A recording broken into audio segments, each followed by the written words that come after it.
Մարդը տևական ժամանակ ամիսներ շարունակ, չէ՞ Տիկին Գալյան, մարդը դուք ձեզ մեղավոր զգում եք, ոչ ինչ եմ արել։ Իրավապաշտպան Զարուհի Հովհաննիսյանը կարծում է նաև արդարադատության նախարարն է պատասխանատու, որ քրեակատարողական հիմնարկներում մարդիկ են մահանում։ Մահվան վերջին դեպքի մանրամասներին ծանոթ Հովհաննիսյանն ասում է, սա նաև Սրփուհի Գալյանի աշխատանքի ցուցիչն է։ Այստեղ պետության բացն է եւ կրում է պատասխանատվություն այն կառույցը,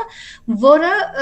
այդ վերահսկողությունն է իրականացնում անձի նկատմամբ։ Այս դեպքում երկու կառույցներն են, արդարադատության նախարարությունն է, դեմս նաև քրեակատարողական ծառայության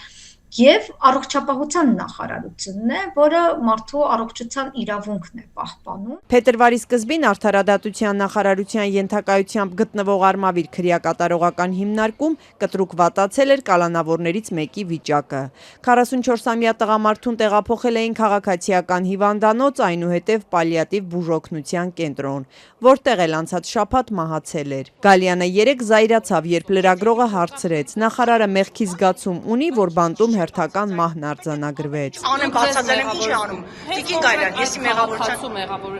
մահվան դեպքում դուք ձեզ մեղավոր զգում եք։ Անթույլատրելի եւ անտրամաբանական է նախարարի համեմատությունը, ասում է քրեակատարողական հիմնարկներում վերահսկողություն իրականացնող դիտորդական խմբի անդամ Հովհաննիսյանը։ Հիշեցնում, պետությունն է պատասխանատու իր հսկողության ներքո գտնվող անձանց կյանքի եւ առողջության համար, քանի որ նրանք զրկված են իրենց առողջական խնդիրներով ինքնուրույն զբաղվելու հնարավորությունից։ Բանտում մահացած Տավրոս Ոսկանյանի մարմնում եղել են օտար մարմիններ, որոնց մի մասն անգամ հեռացված չի եղել։ Ինչ եմ արել կամ ինչ պետք է անեինք, որ չենք արել։ Առնվազն ինքնավնասման դեպքերը պետք է կանխվեին, նախարարին արձագանքում է իրավապաշտպանը։ Հարցնում, ինչպես է ստացվել, որ քրեակատարողական հիմնարկում մարդը պարբերաբար ինքնավնասման է դիմել, իսկ Գալյանի պատասխանատվության ներքո գտնվող հիմնարկում այդ ամենը չի կանխվել։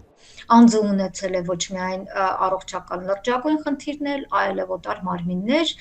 որոնք հայտնվել են իր մարմնում եւ դրանք այդպես էլ չեն հեռացվել, ուստի այս դեպքում որևէ կերպ չի կարելի ասել, դե մենք չգիտեինք, մեզ պատշաճ կերպով չէին տեղեկացրել, թեպետ եւ նույնիսկ չտեղեկացնելու պարագայում, եթե անձը գանգատ է բարձրացնում, նույնիսկ քրեակատարողական ծառայողի մոտ, ծառայողը պարտավոր է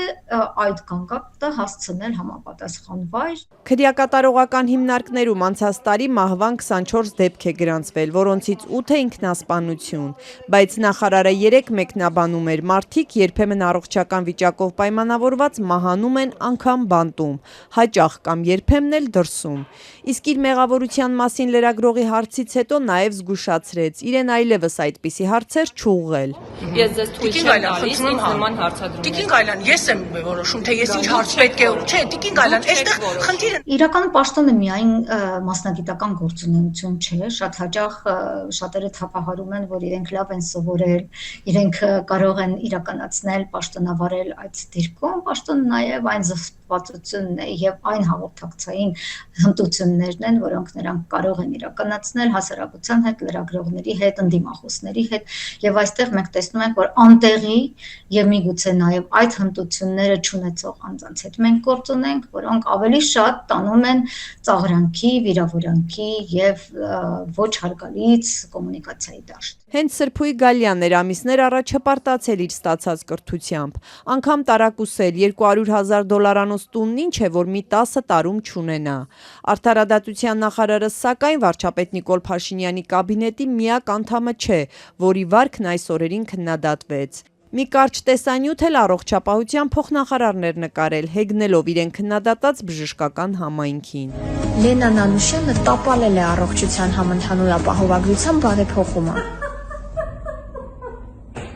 Իսկ պոլիկլինիկաների բուժաշխատողներից ոմանք այս օրերին սկսել են բարձրաձայնել, որ առողջապահական ապահովագրության համակարգի ներդրումից հետո իրենց գործը ավելացել է, բայց աշխատավարձը զգալի կրճատվել։ Ես մոտավոր ստանում եմ միջինում 100-ից 110 հազար դրամ աշխատավարձ, այս ամսում ստացել եմ մոտ 80,075-ի կարգի։ Իրավապաշտպան Զարուհի Հովհաննիսյանի գնահատմամբ պաշտոնյաների այս վարքը նշանակում է, որ չեն տիրապետում իրենց ոլորտին եւ չունեն պաշտոնյային հարիր զսպվածություն։